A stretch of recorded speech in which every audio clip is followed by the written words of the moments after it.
नमस्कार दोस्तों, मैं आपका अपने चैनल HVS स्टडीज़ में स्वागत करता हूं। इस वीडियो में आपके लिए 1 अप्रैल 2022 का करंट अफेयर लेकर आ गया हूं, जिसमें हम बात करेंगे स्टैटिक जीके और रिलेटेड करंट अफेयर के रिवीजन की। अगर आप इस चैनल पर पहली बार आए हो तो आपसे अनुरोध है, चैनल को सब्सक्राइब कर लीजिएगा। वीडियो अच्छी लगे तो वीडियो लाइक करके ज़रूर जाइएगा। लास्ट में आपके लिए क्विज़ रखा है, उस क्विज़ को ज़रूर सॉल्व कीजिएगा। चलिए बात करते हैं लास्ट डे के क्विज़ की। तो लास्ट डे आपसे क्वेश्चन पूछा गया था, who wins 2022 Saudi Arabian Grand Prix. तो आप सभी ने आंसर मैक्स वर्स्टप्पन दिया था और यही सही आंसर है। नीदरलैंड के प्लेयर हैं और रेड बुल चलाते हैं। चलिए बात करते हैं आज के पहले क्वेश्चन की। तो आज का पहला क्वेश्चन है, recently which team reaches football world cup for first time since 1986 के बाद कौन सी कंट्री की फुटबॉल टीम पहुंची है फुटबॉल के वर्ल्ड कप में? तो आंसर यहां पर हो जाएगा कनाडा की टीम है जो 1986 के बाद काफ़ी समय हो गया, उसके बाद फुटबॉल वर्ल्ड कप में ये पहुंची है। याद रखिएगा, कनाडा यहां पर आंसर बिल्कुल सही होगा, मतलब क्वालिफाई कर गई है। 36 ईयर बाद कनाडा की टीम क्वालिफाई की है कतर में जो होने वाला है 2022 में फुटबॉल वर्ल्ड कप, उसमें। याद रखिएगा, बहुत इंपॉर्टेंट क्वेश्चन यहाँ पर कराया गया है आपके लिए। बात बता ली जाए कि कनाडा की कौन CAF ये जो क्वालिफाइंग ग्रुप है, इसको इसने क्वालिफाई किया है टीम ने, और क्वालिफाई करके वर्ल्ड कप के अब जो गेम्स हैं उनको ये परफॉर्म करने वाली है 36 ईयर बाद। यहाँ पर जो भी रिसेंटली में स्पोर्ट्स संबंधित क्वेश्चन बने हैं उनको रिवाइज कर लेते हैं। पहला क्वेश्चन पढ़ लिया। दूसरा है, Max Verstappen Saudi Arabian Grand Prix को जीते हैं। SAFF under 18 women championship title को भारत की जो वुमेन टीम है उसके द्वारा जीत लिया गया। स्विस ओपन बैडमिंटन टाइटल 2022 को PV सिंधु के द्वारा जीता गया। वर्ल्ड टेनिस नंबर 1 प्लेयर हैं एशले बार्टी, जो कि ऑस्ट्रेलिया से बिलोंग करती है। इन्होंने रिटायरमेंट की घोषणा कर दी है। लक्ष्य सेन, जिन्होंने फिनिश किया है अपने आप को रनर अप के रूप में अलेक्सन के साथ, मतलब इनका फाइनल हुआ था, ये हार गए थे वहाँ पर। कहाँ पर? ऑल इंग्लैंड चैंपियनशिप हुई थी उसमें। याद रखिएगा, पूछा जा सकता है। आगे बात करें, who appointed forest research institute director. तो किसको अपॉइंट किया गया है फॉरेस्ट रिसर्च इंस्टीट्यूट के डायरेक्टर के पद पर? तो आंसर यहाँ पर हो जाएगा कौन? AS रावत, जो कि पहले काम कर रहे थे डायरेक्टर के पद पर। अब इनकी जगह रेणु सिंह को अपॉइंट कर दिया गया है। तो B ऑप्शन यहाँ पर बिल्कुल सही हो जाएगा। रेणु सिंह ये IAS ऑफिसर है। इनको एनवायरनमेंट, फॉरेस्ट और क्लाइमेट चेंज जो मिनिस्ट्री है उसके द्वारा फॉरेस्ट रिसर्च इंस्टीट्यूट जो कि देहरादून में लोकेटेड है, वहाँ पर इनको अपॉइंट किया गया है। AS रावत की जगह ये लेने वाली है। याद रखिएगा, इम्पॉर्टेंट क्वेश्चन है। इस समय पर हमारे एनवायरनमेंट, फॉरेस्ट और क्लाइमेट चेंज के मंत्री कौन हैं? तो भूपेंद्र सिंह इस समय पर हमारे फॉरेस्ट रिसर्च इंस्टीट्यूट के फॉरेस्ट एनवायरनमेंट और क्लाइमेट चेंज के मिनिस्टर इस समय पर हैं।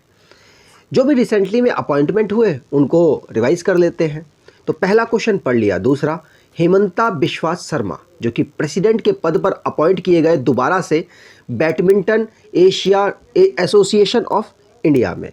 उदय कोटक ने चेयरमैन के पद से इस्तीफा दे दिया है IL&FS से।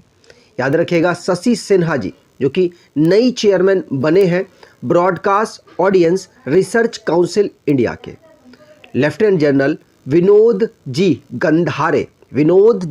गंधारे जो कि अपॉइंट किए गए हैं डिफेंस मिनिस्ट्री में एडवाइज़र के पद पर। नाटो के जो इस समय पर हेड हैं जेन स्टोलनबर्ग, इनका 1 साल का कार्यकाल बढ़ा दिया गया है। किरण मजूमदार शाह जी, जो कि इनको रॉयल सोसाइटी ऑफ एडिनबर्ग में फेलो के रूप में चुना गया है। हिसाशी तकेउची, जो कि MD और CO के पद पे चुने गए मारुति सुजुकी के। आपके लिए SSC CGL एग्ज़ाम के लिए एक्सपेक्टेड और रिपीटेड क्वेश्चंस लेकर आए हैं, जो कि 39 रुपीज़ में आपको प्रोवाइड कराई जा रही है। 80% का फ्लैट यहाँ पर डिस्काउंट दिया गया है। 700 से ज़्यादा यहाँ पर क्वेश्चन लिए गए हैं। प्रीवियस ईयर के सभी क्वेश्चन को यहाँ पर इंक्लूड किया गया है। अगर आप इसको परचेज़ करना चाहते हैं तो डिस्क्रिप्शन बॉक्स से इसको परचेज़ कर सकते हैं। अगला क्वेश्चन है, रिसेंटली राष्ट्रीय संस्कृति Mahotsav 2022 11th edition successfully held in which state? तो आंसर यहाँ पर हो जाएगा, देखिए इसके बाद एक और जगह हैदराबाद में ऑर्गेनाइज कराया जाएगा, लेकिन अभी जो ऑर्गेनाइज कराया गया है वो कराया गया है आंध्र प्रदेश में। याद रखिएगा, पूछा जा सकता है आपसे। रिसेंटली में आंध्र प्रदेश में राष्ट्रीय संस्कृति महोत्सव को ऑर्गेनाइज कराया गया। इसको जो इनॉग्रेशन है वो किसके द्वारा किया गया? तो इस समय पर हमारे यूनियन कल्चर और टूरिज्म के मिनिस्टर हैं जी.के. रेड्डी, उनके द्वारा, और साथ साथ गवर्नर आंध्र प्रदेश के श्री विश्वभूषण हरिचंदन के द्वारा इसको इनॉग्रेट किया गया। याद रखिएगा, राष्ट्रीय संस्कृति महोत्सव 2022 को आर्ट कॉलेज ग्राउंड राजा महेंद्र वर्मन आंध्र प्रदेश में ऑर्गेनाइज कराया गया है।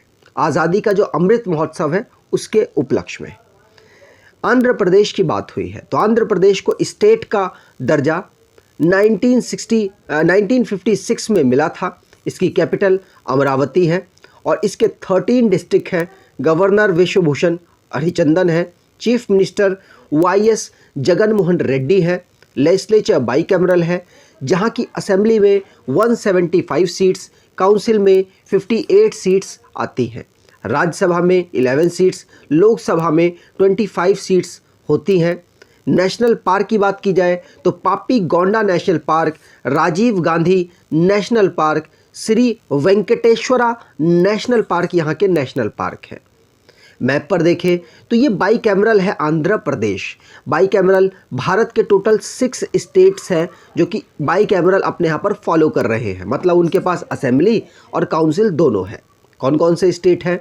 उत्तर प्रदेश, बिहार, महाराष्ट्र, तेलंगाना, आंध्र प्रदेश और कर्नाटका। ये 6 स्टेट्स हैं जिनके पास बाईकैमरल सुविधाएं उपलब्ध हैं। याद रखिएगा, इंपॉर्टेंट है। आंध्र प्रदेश कोस्टल लाइन बनाता है। टोटल 9 स्टेट और 4 यूनियन टेरिटरी अपनी कोस्टल लाइन बनाते हैं। आगे बात करें, अगला क्वेश्चन है, international transgender day of visibility occur annually on? तो आंसर यहाँ पर हो जाएगा, इंटरनेशनल ट्रांसजेंडर डे बनाया जाता है कब? तो 31 मार्च को। आपको ध्यान रखना है, इस डे को 2009 से मनाया जा रहा है 31 मार्च को। इम्पॉर्टेंट है, आपको ध्यान रखना है। जो डेज़ रिसेंटली में मनाए गए उसको रिवाइज़ कर लेते हैं, मतलब मार्च मंथ के इम्पॉर्टेंट डेज़ हैं उनको रिवाइज़ करते हैं। वर्ल्ड स्पैरो डे 20 मार्च को मनाया गया। 21 मार्च को international day of forest, 22 March को world water day, world poetry day 21 March और वर्ल्ड मेटोलॉजिकल डे 23 मार्च, शहीद दिवस 23 March, world TB day 24 March, world theatre day 27 March, international day of drug checking जो कि 31 March को मनाया गया और international transgender day of visibility भी 31 मार्च को मनाया गया। अगले क्वेश्चन की बात करें, Yamunotsav held at which city? Yamuna ghat organise by NMCG। तो आपको बताना है, national mission for clean Ganga के द्वारा यमुनोत्सव को कहां पर ऑर्गेनाइज कराया गया, किस सिटी के यमुना घाट में ऑर्गेनाइज कराया गया? तो आंसर यहां पर हो जाएगा, कहां पर? दिल्ली के यमुना घाट में इसको ऑर्गेनाइज कराया गया। याद रखिएगा, NMCG के द्वारा, national mission for clean Ganga के द्वारा यमुनोत्सव को कहां पर? ITO ब्रिज के पास का घाट, वहां पर आज़ादी के अमृत महोत्सव में बहुत सारी जो चीज़ें रखी गई, जैसे कि हम क्लीन कर देंगे गंगा को। दिल्ली में पता है आपको कि दिल्ली से जो हमारा गंगा कह रहा हूँ, माफ़ कीजिएगा, गंगा नहीं यमुना को, दिल्ली से यमुना को हम क्लीन कर देंगे। बहुत सारी चीज़ें इसमें स्लोगन निकाले गए, देखते हैं क्या होगा। लेकिन इस महोत्सव को दिल्ली के ITO में जो यमुना घाट है वहाँ पर ऑर्गेनाइज कराया गया। याद रखिएगा, इंपॉर्टेंट है। रिसेंटली में जो भी मिसलेनियस क्वेश्चन बने हैं उनको रिवाइज कर लेते हैं। पहला क्वेश्चन पढ़ लिया। दूसरा, नमित मल्होत्रा जी ऑस्कर में जीते हैं फॉर डून के लिए, इंडियन है, याद रखिएगा। महात्मा गांधी जी की ग्रैंड डॉटर है, उन्होंने एक वेबसाइट को लॉन्च किया, मोदी स्टोरी उस वेबसाइट का नाम है। तमिलनाडु के नरसिंगपत्तई नागेश्वरम एक म्यूजिक का बजाने वाला इंस्ट्रूमेंट है जिसको जीआई टैग मिला है। दिल्ली गवर्नमेंट ने माई ईवी पोर्टल को लॉन्च किया जिसमें रजिस्टर और परचेज किया जाएगा ई ऑटोज़ को। ऑस्कर 2022 में भारत की writing with fire best documentary feature category में नॉमिनेट हुई है, जीती नहीं है लेकिन नॉमिनेट हुई है तो इम्पॉर्टेंट है हमारे लिए। Unique kind of digital school health platform को पौंडुचेरी में लॉन्च किया गया। भारत की पहली जीआई टैग कश्मीर कारपेट को फ्लैग ऑफ किया गया है जर्मनी में। इसमें ये जो सुविधा है, कौन सी सुविधा, स्कैन करके सारी इसकी डिटेल निकाल लेना, ये सुविधा भी इसमें इनबिल्ड की गई है, आपको ध्यान रखना है। आगे बात करें, अगला क्वेश्चन है NITI Aayog and which organisation launch book titled Indian agriculture toward 2030। तो आंसर यहाँ पर हो जाएगा, एक बुक लॉन्च की है नीति आयोग, और किस ऑर्गेनाइजेशन ने, इंडियन एग्रीकल्चर टुवर्ड 2030, जिसमें बहुत सारे पॉइंट्स भी रखे गए और भारत की जो कृषि है, कृषि के विकास करने के लिए, खेती के विकास करने के लिए इस बुक को एक बेस बनाने की कोशिश की गई है। ऐसा तो है नहीं, मतलब कोई बुक थोड़ी ना प्रमोट कर देगी, लेकिन कह सकते हैं किसानों के नज़रिए से इस बुक को लॉन्च करने की कोशिश की गई है। इसमें सरकार अपनी कुछ जो भूमिकाएं हैं उनको निभाने की कोशिश कर रही है। तो नीति आयोग और दुनिया की जो बहुत बड़ी ऑर्गेनाइजेशन है एग्रीकल्चर से रिलेटेड FAO, उसके द्वारा मिलकर इंडिया की एग्रीकल्चर टुवर्ड 2030 जो एक टारगेट है उसके लिए बुक को लॉन्च किया गया। याद रखिएगा, यूनियन मिनिस्टर है हमारे एग्रीकल्चर एंड फार्मर के नरेंद्र सिंह तोमर जी, बहुत ज़्यादा चर्चित मिनिस्टर में से एक है। इन्होंने इस बुक को रिलीज़ किया है, Indian agriculture toward 2030 pathway of for enhancing farmers income, nutritional security and sustainable food and farm system. बहुत बड़ी बुक का नाम है, बस आप इतनी बुक याद रखिएगा और किसने लॉन्च किया वो याद रखना है। इसमें कुछ थीम रखी गई हैं, मतलब सरकार अपनी कुछ थीम रखना चाहती है जिससे कि हम इस रोड से चलने वाले हैं, मतलब इस काम को करते हुए चलने वाले हैं। जैसे कि ट्रांसफॉर्मिंग इंडियन एग्रीकल्चर, ये भी थीम है। Structural reform and governance, dietary diversity, nutrition and food safety, managing climate risk in agriculture, science technology innovation, और भी अलग है, ये पूछी नहीं जाएंगी, बस आपको ये ध्यान रखना है। इसमें थीम्स रखी गई और एक एग्रीकल्चर, इंडियन एग्रीकल्चर को समर्पित एक बुक लॉन्च की गई जो कि नीति आयोग और FAO के माध्यम से लॉन्च की गई नरेंद्र सिंह तोमर जी के द्वारा।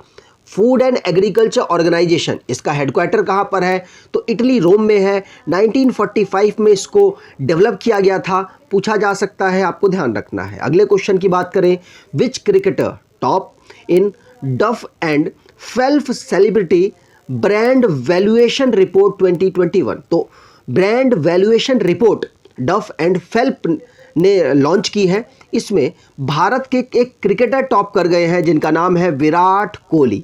विराट कोहली जो कि सेलिब्रिटी ब्रांड वैल्यूएशन रिपोर्ट में टॉप कर गए हैं, मतलब इनकी जो वैल्यू है ना, ब्रांड फेस वैल्यू है, बहुत ज़्यादा है। बहुत ज़्यादा ब्रांड वगैरह आप देखते होंगे इनके आते भी रहते हैं, तो इनकी ब्रांड वैल्यू काफ़ी ज़्यादा है। आलिया भट्ट की बात की जाए तो 4th नंबर पर है और इस रिपोर्ट में विराट कोहली टॉप पर है, आपको ध्यान रखना है। जैसे आप यहाँ पर रैंकिंग देख सकते हैं, पहले पर विराट कोहली, दूसरे पर रणवीर सिंह, तीसरे पर अक्षय कुमार, आलिया भट्ट, MS धोनी, अमिताभ बच्चन, दीपिका पादुकोण, सलमान खान, आयुष्मान खुराना और ऋतिक रोशन का नंबर आता है। ये यहाँ पर इनकी जो फेस वैल्यूएशन है ब्रांड के अकॉर्डिंग वो यहाँ पर किया गया है, मतलब इनके कहने से कितने लोग ब्रांड का यूज़ कर सकते हैं, इस तरीके से वैल्यूएशन निकाला गया।